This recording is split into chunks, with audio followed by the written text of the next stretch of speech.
बिस्मिल्लाहिर्रहमानिर्रहीम नहमदुहु व नुसल्ली अला रसूलिहिल करीम अम्मा बाद। अस्सलामु अलैकुम व रहमतुल्लाहि व बरकातुहू। आज हम बात करेंगे कि ख्वाब में जोगी देखना या जोगी बनना कैसा है। अल्लामा इब्न सीरीन रहमतुल्लाह अलैह ने ख्वाब के अंदर जोगी देखने की तकरीबन 4 मुख्तलिफ़ सूरतें बयान की हैं। हर सूरत की अलग अलग ताबीर बयान की है।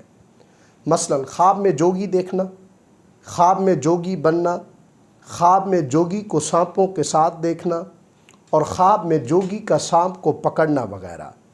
अगर आप भी इन सूरतों में से किसी सूरत की या इनके साथ मिलती जुलती किसी और सूरत की ताबीर जानना चाहते हैं तो इस वीडियो को आखिर तक ज़रूर देखें।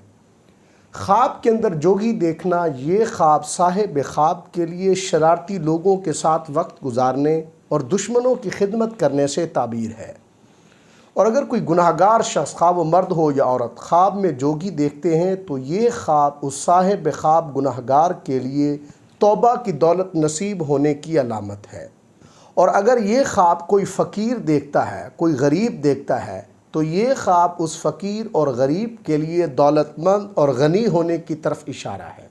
अगर कोई मरीज़ शख्स ख्वाब व मर्द हो या औरत ख्वाब के अंदर जोगी देखते हैं और जोगी के पास सांप भी हैं तो ये ख्वाब उस मरीज़ के लिए दराज़ी उम्र यानी उम्र लंबी होने से ताबीर है। ख्वाब के अंदर अगर कोई मर्द या औरत जोगी बनते हैं तो ये ख्वाब साहिब ख्वाब के लिए धोखेबाज होने की अलामत है। अल्लाह तबारक व तआला से दुआ है कि हमारे लिए हमारे ख्वाबों को बायस रहमत और बरकत बनाएँ। अस्सलामु अलैकुम व रहमतुल्लाहि व बरकातुहू।